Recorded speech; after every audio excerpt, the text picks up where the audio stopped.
Today's episode is entitled Cirklon Track Control Values, where I'll be talking about the track control values of the Cirklon sequencer. I'm going to go through each track control value and explain how it works. And we're also going to learn how to create custom scales, which is a lot easier than you think. I hope you enjoy the video.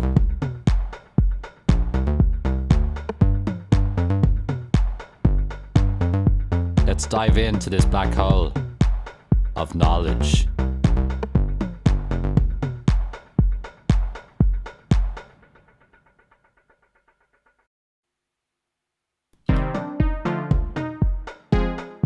To add a track value, make sure you're in track view first, which we are.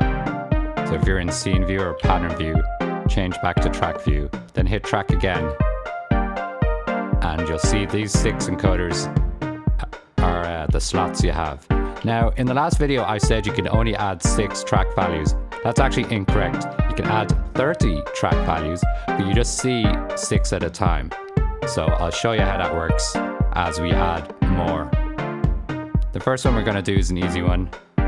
So I've selected my slot here. I'm going to hit insert, hit the value encoder, select track control, hit the value encoder again, and we have a list of all our track controls. I'm going to start with expose, aka transpose, as it's very easy to explain. Aha!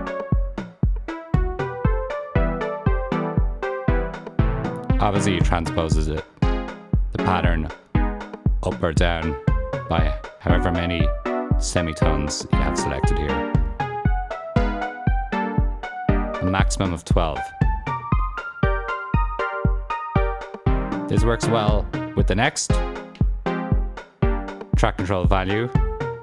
Go to insert, hit the encoder, go to track control, select octave. So this one goes up and down semitones. Guess what this one does? Yeah, up and down an octave.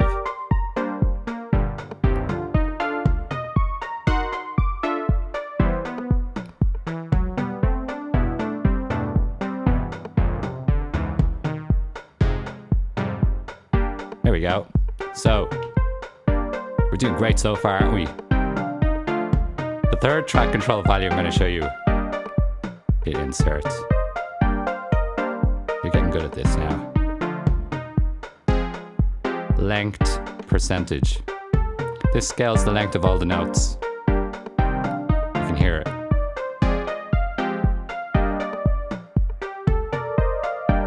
All the notes are getting longer.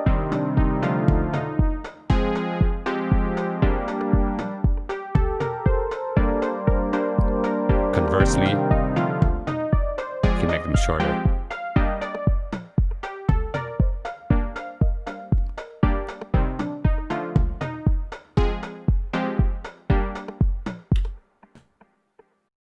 Next, we're going to have a look at the quantized track control value.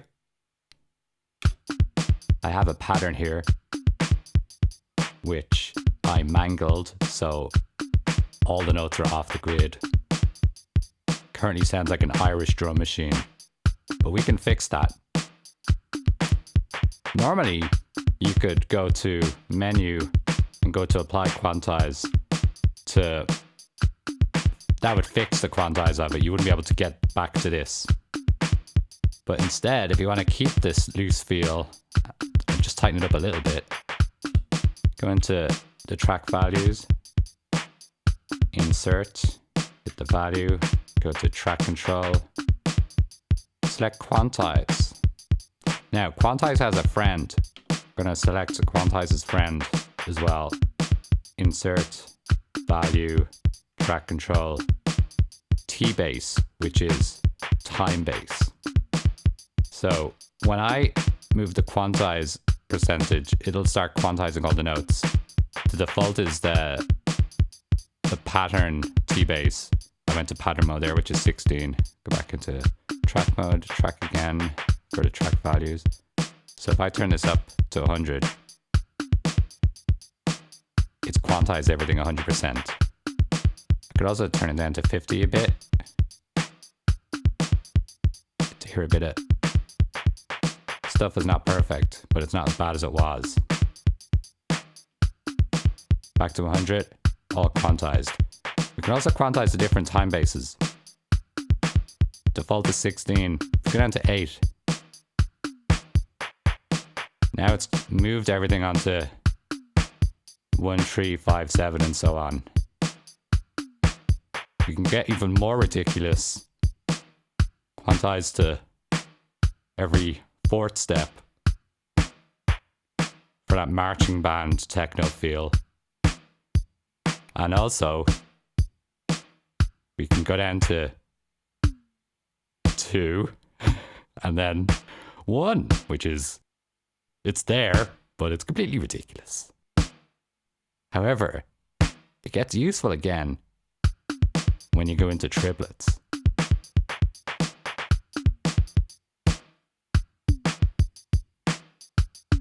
Eight triplets. That's a nice groove. Turn this down a bit to hear it going slightly out. Bit human.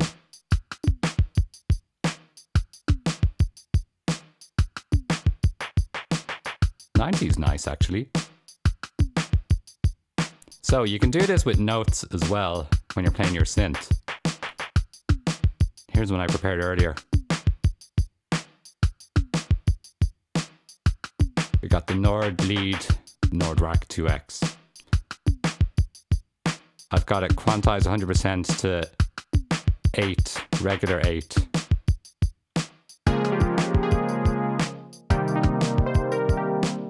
So it doesn't fit properly. But if I change it,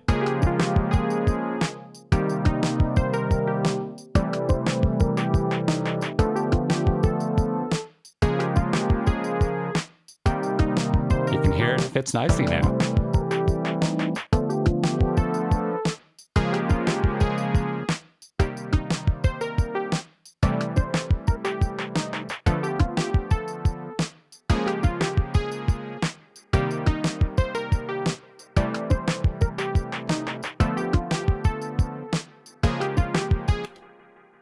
And that is the quantized track control value.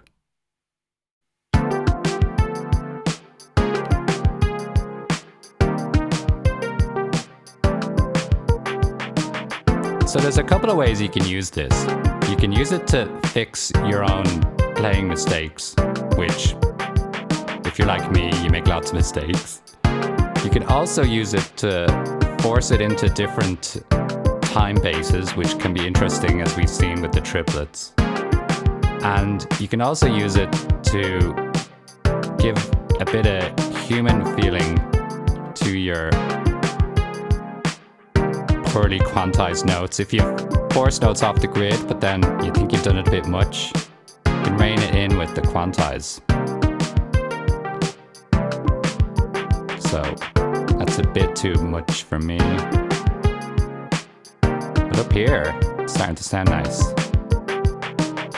As with all of these things, experiment a bit with it, and you'll come up with some interesting sounding grooves, I am sure. Not many songs in the triplet time base. There should be more. Let's make some more. The next track control value is quite a fun and nerdy one. So let's have a look. Go into track values, hit insert, value, track control, go right down the bottom. What do we have here? Reich. What's this? This is a track control value named after experimental composer Steve Reich. And what this track control value does is it adds ticks to the end of your pattern, or it removes ticks. So you can add 1, 2, 3, up to 12, or you can shorten your pattern by -1, 2, 3, up to -12. Now, what's a tick? A tick is length of time. One note in the 16 time base is 48 ticks. So 4 notes is 192 ticks. So 12 ticks, which is the max here, is 1/4 of a note. So when you add or subtract ticks from your pattern, it'll start going out of phase compared to the other patterns. And the best way to explain that is to give you an example. So what I've got here is I've got 2 instruments set up on 2 different tracks, the rhythm and the rhythm 1. But these actually are both going to send MIDI notes to the same drum machine, the analog rhythm. So I'm going to copy the notes from track 1, go into pattern, go to the start of the bar, copy, hit step 1, move to the end to last bar, and then hit step 16. And I've copied every single note there. And I'm going to go to my second track with the rhythm, go into pattern mode. There's no patterns here yet. Insert 1. So now we have the same notes in both tracks, which both are going to the same drum machine. So if I press play, you're not going to hear anything strange because the analog rhythm is getting 2 copies of each MIDI note. I think it ignores them if they both arrive at the same time. Anyway, let's go to the track value. Now, what we're going to do is we're going to make the pattern on this track a bit longer. We're going to make it a 1/4 note longer at the end, and you'll start hearing it going out of phase with this pattern.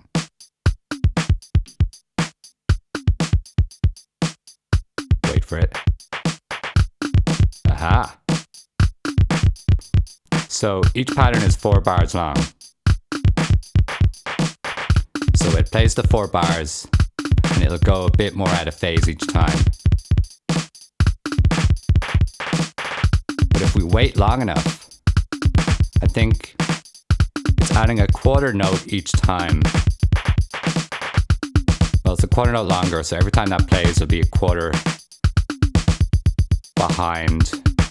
So after 64 plays, it'll be back in sync. We're not going to wait that long though. I just wanted to let you hear what happens.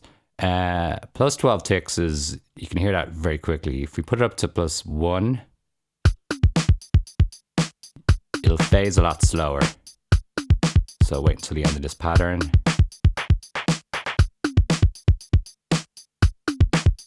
Kind of phasing a little bit there. You can't really hear it properly yet though. There, you can hear that.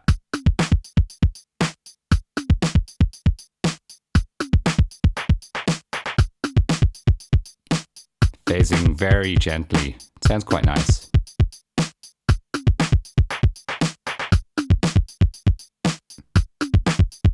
So it'll phase in the same fashion if you make it the pattern shorter as well as longer.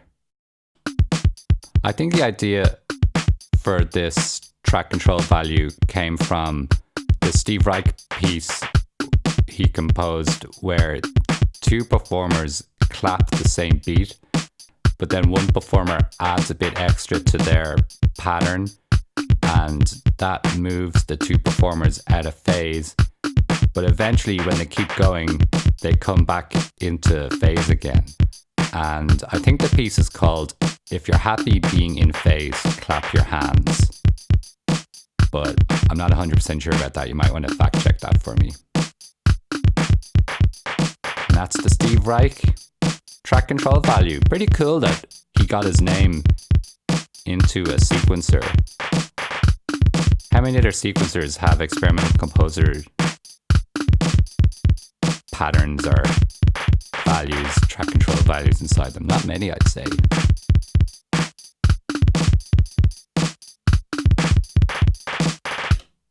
We've added quite a few track control values by now.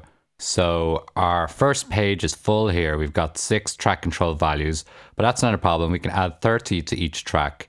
So if you hold shift and turn row clockwise once it goes on to the second page, and we can add some more. Just a reminder, all these track control values, once I add them, it'll be saved to the instrument forever. Every time I bring up the noteC now, when I load this instrument, it'll have all these track values ready for me to mess around with. I only have to add them once, which is very handy.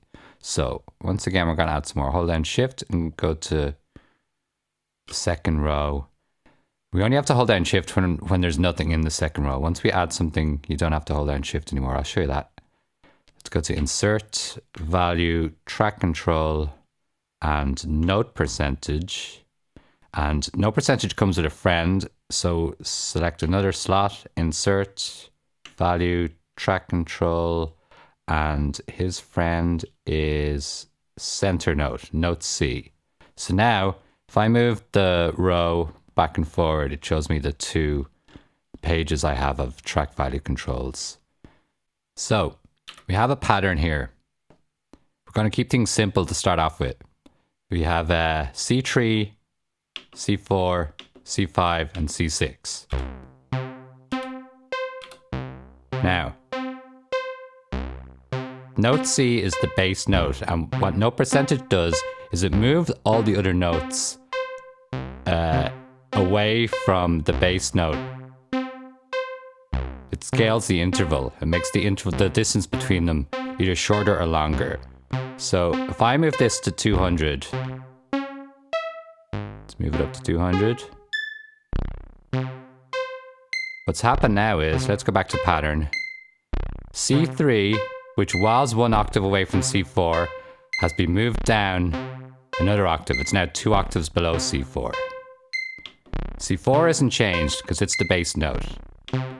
C5, which was 1 octave above C4, has now been moved 2 octaves. It's now 2 octaves above C4. It's been moved an extra octave up.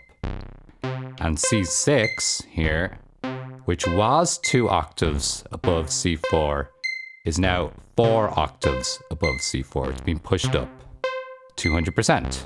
So let's go into the... Also works the other way. Now if we go back to 100%, they're all at their original values at 100%. There's no change. Now, as we go down, it's making the interval between them shorter and shorter. So they're all getting closer together. And eventually, if we go down to 0, there is no interval between them. They've all been moved to C4 because that's the base. If we change the base note,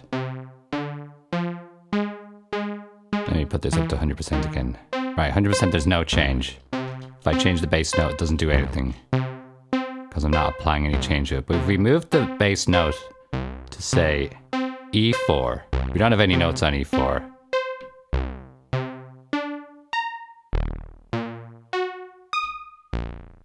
Now, whatever distance each of these notes was from E4, it's been scaled by 200%. So we can mess around with this by changing the base note to get different effects. And you can change this goes up to 255% and goes right down to 0. If you leave it at 0, you just move everything to whatever you move the base note to.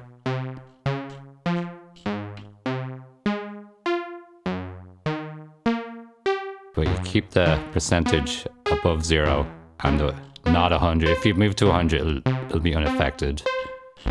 Any other values will change the notes.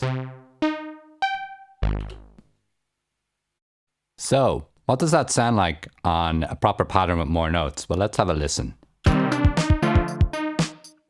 Here's my regular pattern unaffected by the note scaling. So let's mess around.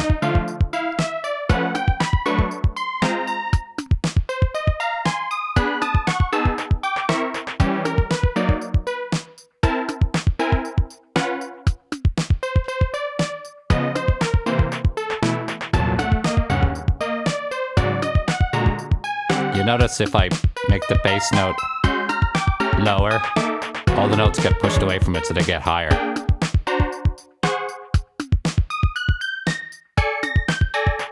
And if I make it higher, most of the notes will be underneath it, so they get pushed down.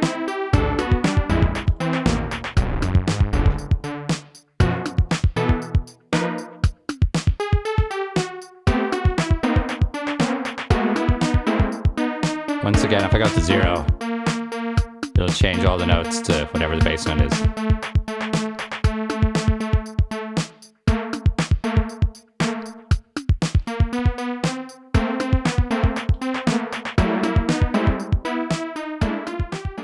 So right now, you're probably thinking, hey, split radix, that actually sounds quite terrible.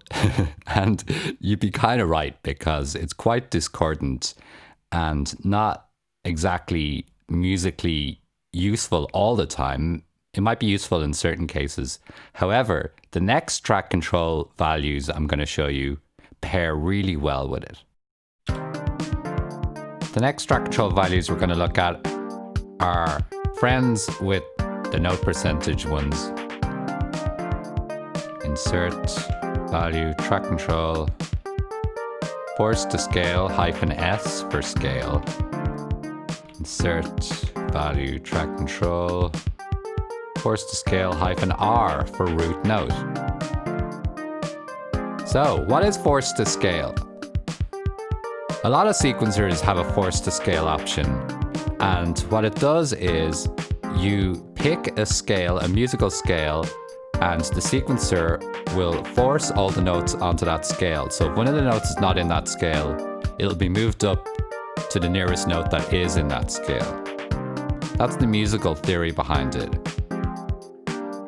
The Cirklon does force to scale in two different ways. You can have it apply to a whole scene, all the patterns in the scene, or you can apply it like we're doing it now with the track control value.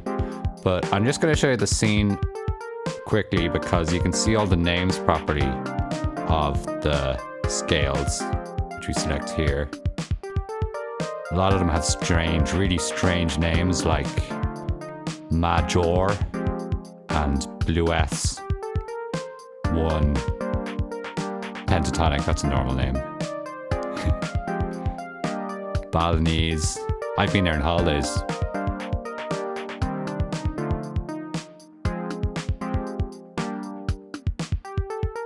So the Cirklon gives you all these scales and also lets you create your own, and you can save 8 user scales, which is quite handy.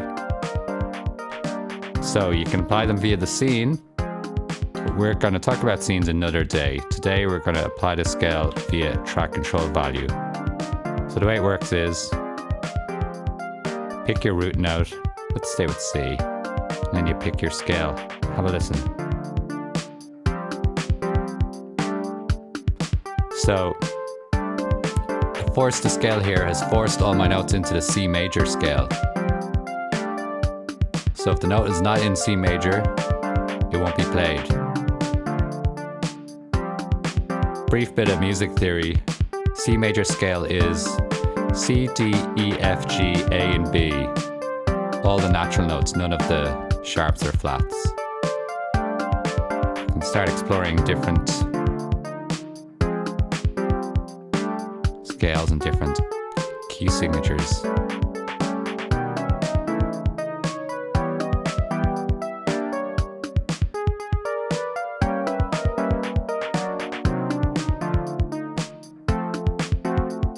And so when this comes in handy is when you're messing with the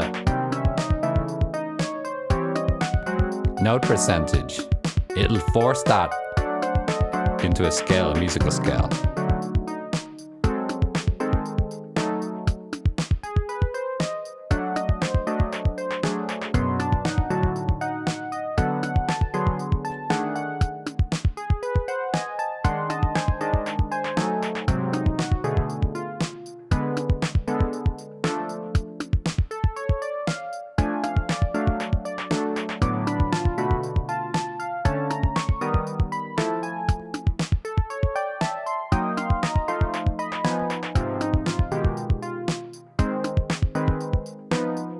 So if you play around with these, you'll be forcing musical scales, and you'll eventually come up with something pretty interesting sounding. Jolt works well here as well.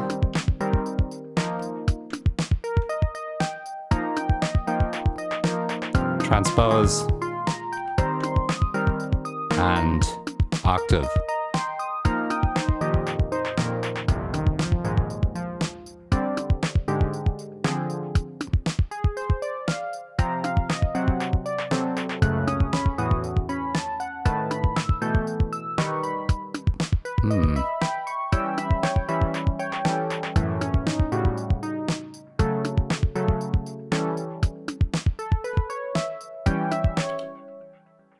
So, you got a couple of different options there to mess around with the notes.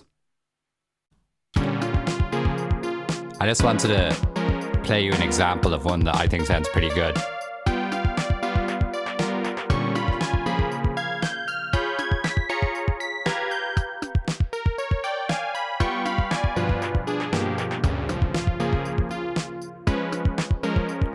All these track control values can be saved per scene. We'll talk about scenes another day, but basically, you can have these change during the course of your song.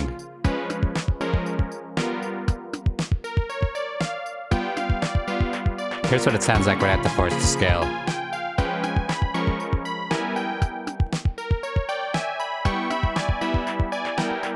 Which sounds pretty good as well, actually.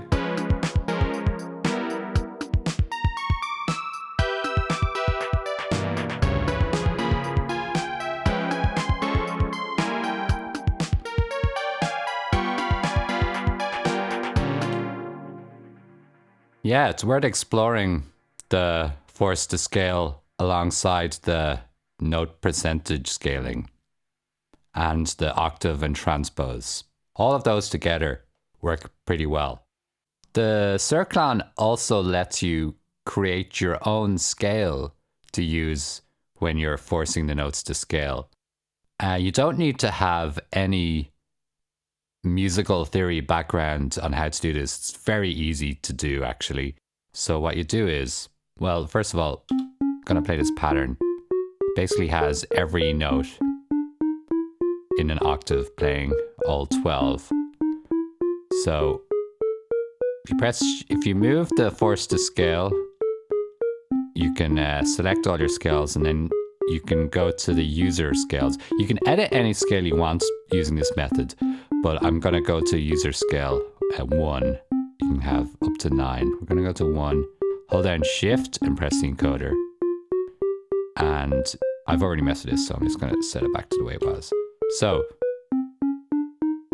this force to scale is letting every single note play, so it won't change anything because every note is on. These 12 steps are the 12 notes: C, C sharp, D, D sharp, and so on. Look at a piano to get an idea of what I'm talking about. If I start unclicking these notes, this C will always be on, by the way. You can't undo that. But if I turn all the notes off, it's now forcing my every note to play C, but the upper notes, they're nearer to the higher C than the lower C, so they're being forced up, and all the lower ones are being forced down to the nearest C, which is below them. So that's why it's playing some of them one octave above. So if I go C, let's turn on D sharp, that's E. It says there the one I've just turned on. So now we're hearing E as well. Let's turn on F as well. So you can hear it forcing the note to the nearest one that I've got turned on. So now I've made a little scale here. I can save this. And we can apply this to a better pattern.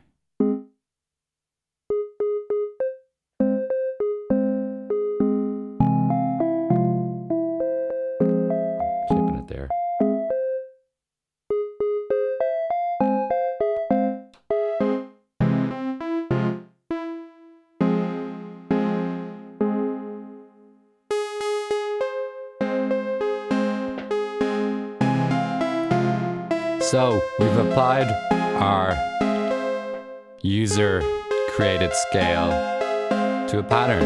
And then once again, we can change the root note of the scale. Because in the scale of D, it has different notes to the scale of C. So it'll move the notes around differently.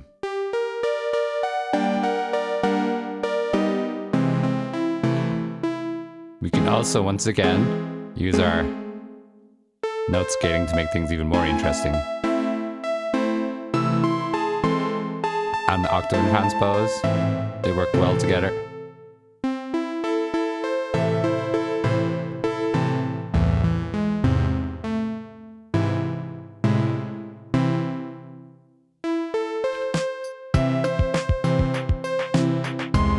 So that's how you create your own scale and force notes to your will.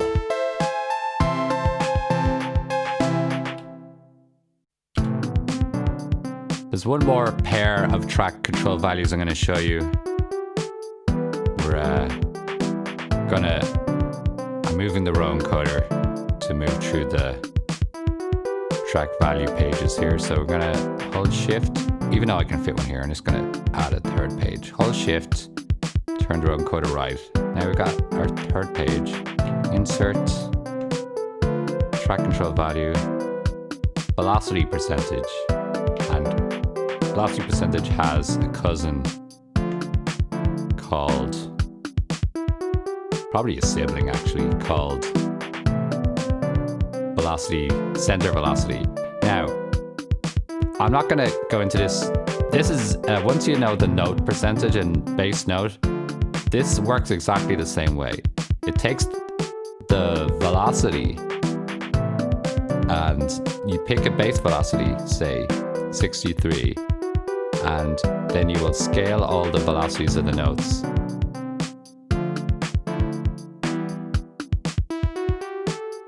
So any note over 63 got turned up there by 255%, and any note under 63 got turned down by 255%.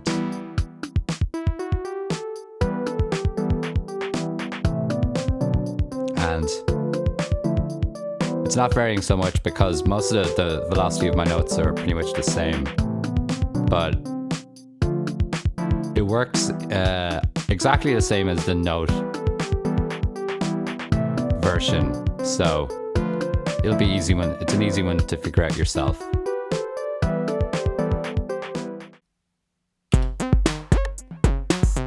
If you want to clear these settings, but you don't want to remove the track value control, you just select which one you want to clear and then hit delete. It'll reset it back to nothing. To nothing.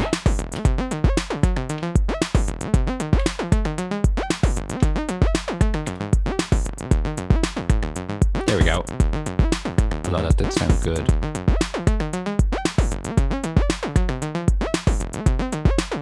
So I'm going to add them all again.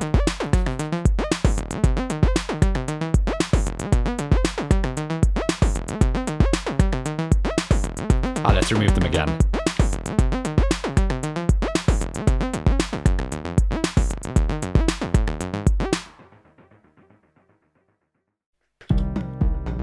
So we've got all these track control values. How do we save them? Well, when you add a track control to a track, the instrument will always have that track control. But if you want to save the settings of them, let's say I put that up an octave. So I want to save that. These are saved per scene, R per song. So when you're in the track control value menu, hit save, and you'll see a couple of options. You can store it, the track value for the scene or for the song, just for this track 13 we're on, or all the track value edits for the scene or for the song. I'm going to select store all track view edits for song here, pressing value, and you can see Sorry, I meant for scene, because you can see here it now shows that it's saved per scene. You also need to save it in the scene, which is a bit of a faff. The way you do that is, this is the track control volume view, but if you press track again,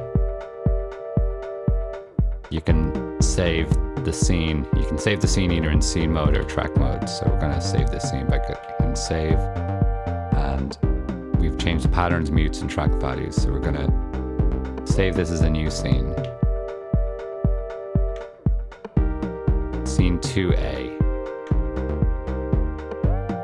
And we're gonna save all these patterns that we've edited as new patterns. So now we have a new scene. I'm gonna talk about scenes in another video. But one of the problems with the track control values is you can't automate them per step. You can add a CC value like this, and you can automate that per step, or you can automate it just in the CK pattern view, which I've showed you in the previous video. That's fine, but you can't automate the track control values per step or anything like that really quickly. That's a problem. So, and that's a feature request I've made to Colin, and he knows he has to add that as well. So hopefully we'll see that in the future.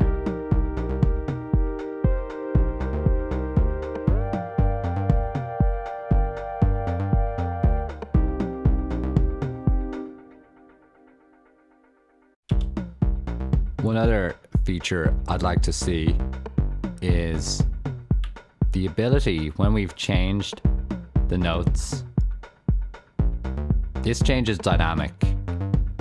It's not saved to the pattern when you adjust the notes via force to scale, or the note percentage, or transpose, or octave. That doesn't change your saved pattern. That changes the note dynamically. So I'd like to be able to print it, press a print button, and it creates a new pattern with all the new notes that these have created. That's another feature request.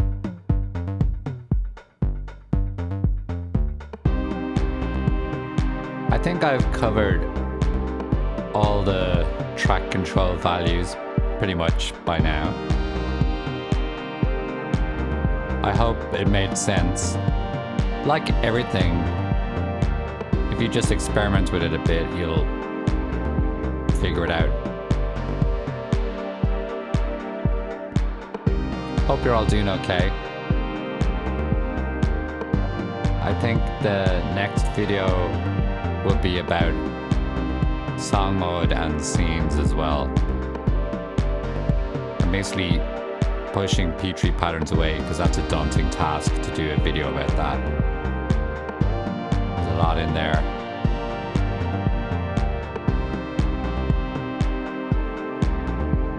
Good luck with the music. Good luck with life.